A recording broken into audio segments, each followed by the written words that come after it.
বাইসে আসে তাকে গাজী বলা হয়।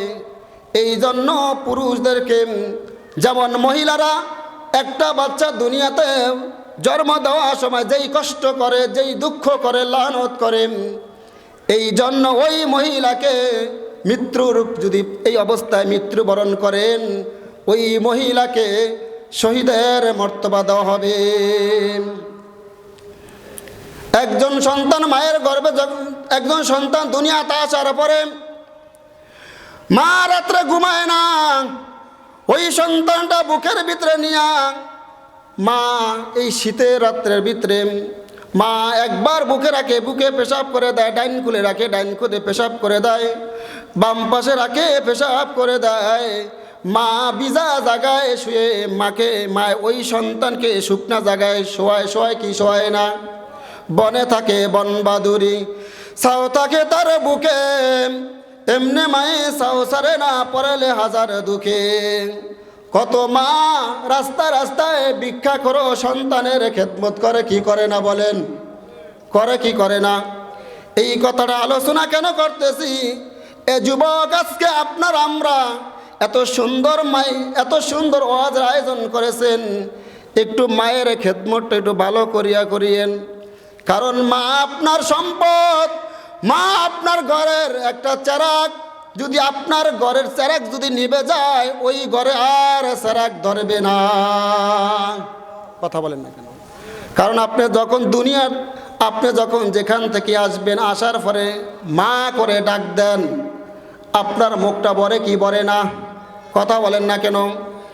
আর যদি সন্তানের কোনো সমস্যা হয়, সবার আগেই মার মনে জানি এমন একটা ব্যথা লাগে, আমার সন্তান এখনো বাড়িতে ফিরলো না। কারণটা কি? সন্তানের টেনশন থাকে কি থাকে না? নবীজির একজন সাহাবী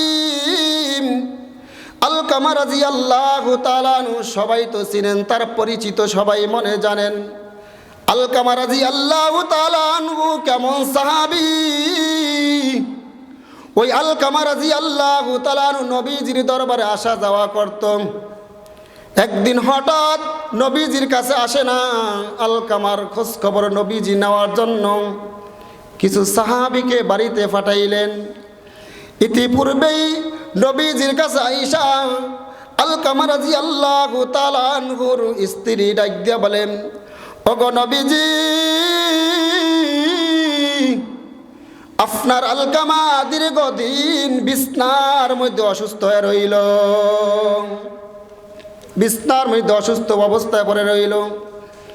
আল্লাহ রসুল দুইজন সাহাবী পাঠাইলেন। একজন সাহাবীর নাম হল হযরত বেলাল রাদিয়াল্লাহু তাআলা আনহু, আর একজন সাহাবীর নাম হল হযরত শুআইব রাদিয়াল্লাহু তাআলা আনহু।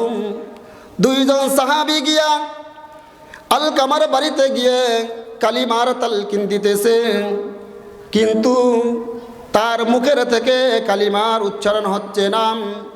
কারণটা কি? আলকামা তো এমন কোনো নবীজির দরবারে বেয়াদবি করে নাই, তার মুখের থেকে কালিমা কেন উচ্চারণ হয় না? ব্যাখ্যা দিলে বুঝবেন। আমাদের সমাজের মধ্যে যদি কেউ অসুস্থ হয়, তার পাশে বসে বসে আমরা কালিমা জোরে জোরে পড়ি কি পড়ি না? আলকামা অসুস্থ, তার পাশের মধ্যে বসে বসে কালিমা পড়তেছে, কিন্তু কালিমার উচ্চারণ হয় না। সাহাবীরা নবীজির কাছে গিয়া বলতেছেন, ইয়া রাসূলুল্লাহ, ইয়া হাবিবাল্লাহ, আপনার আলকামার মুখের থেকে তো কালিমা উচ্চারণ হয় না। আল্লাহ রসুল আর বুঝতে বাকি রয় নাই। আলকামা রাদিয়াল্লাহু তাআলা আনহুর বাড়ি আবার হযরত বেলাল রাদিয়াল্লাহু তাআলা আনহুকে পাঠায়, ও বেলাল, যাও আলকামার মা আছে কিনা একটু তথ্যটা নিয়ে আসো। আল্লাহ রসুলের অনুমতি পায়া বেলাল রাদিয়াল্লাহু তাআলা আনহু যাওয়ার পরে গিয়া বলতেছে, ইয়া রাসূলুল্লাহ, ইয়া হাবিবাল্লাহ, আলকামার বাবা নাই, মা এখনো আছে বৃদ্ধ। বলে, যাও তার মাকে আমার দরবারে আসতে বলো। বুড়ি মা নবীজির অনুমতি পেয়ে যখন নবীজির কাছে গেলেন, লাঠি বর দিয়া সালাম দে, ইয়া রাসূলুল্লাহ, আসসালামু আলাইকুম ইয়া রাসূলুল্লাহ। সালাম দেওয়ার পরে জিজ্ঞাসা করে, বুড়ি সত্য করে বলো, তোমার আলকামা তোমার সাথে কেমন ব্যবহার করেছে? তোমার আলকামা তোমার সাথে কেমন আচরণ করেছে, কেমন ব্যবহার করেছে? বলতেছে না। বলে, তাড়াতাড়ি বলো। যদি তুমি না বলো, আমার সাহাবী আলকামাকে আমি এই আগুনের মধ্যে দুনিয়ার থেকে পোড়াইয়া দিব, জাহান্নামের আগুনে পোড়ার দরকার নাই, আমি আগুনের মধ্যে পোড়াইয়া দিব, তাড়াতাড়ি বলো। কিন্তু বুড়ি বলতেছে না। এবার বুড়ি আবার বাধ্য হয়ে বলতেছে, ওগো নবীজি, আলকামা কিন্তু আমার সাথে সবসময় ভালো ব্যবহার করেছেন, আমার সাথে সুন্দর আচরণ করেছেন, বিবাহের আগে আমাকে খুবই যত্ন সেবা করেছেন, বিবাহের পরে আলকামা আমার কোনো খোঁজখবর নেয় নাই, বিবাহের পরে আমার সাথে মুখের ভাষা খারাপ করতেন, আমার সাথে মুখের ভাষা ঠিক মতন করতেন না, আমার সাথে রাব ব্যবহার করতেন। ওগো নবীজি, আমাকে অনেক সময় মারধর করতেন, এই জন্য আমার মনে কষ্ট, আমি এই কষ্টটা নিয়ে ওগো নবীজি আপনার দরবার আসলাম, আমি আলকামাকে ক্ষমা করব না, আমি আলকামাকে মাফ করব না। আল্লাহ রসুল সাহাবীদেরকে প্রশ্ন করলেন, সাহাবীরা,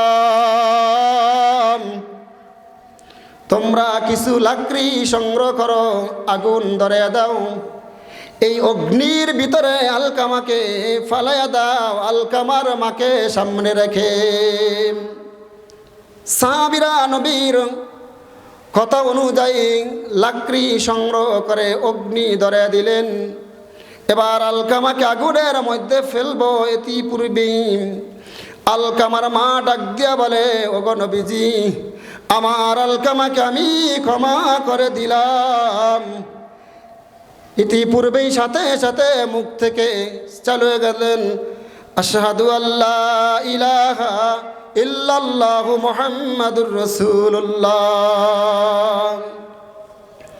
মায়ের মনে কষ্ট দেওয়ার কারণে মুখ থেকে কালিমা উচ্চারণ হয় না।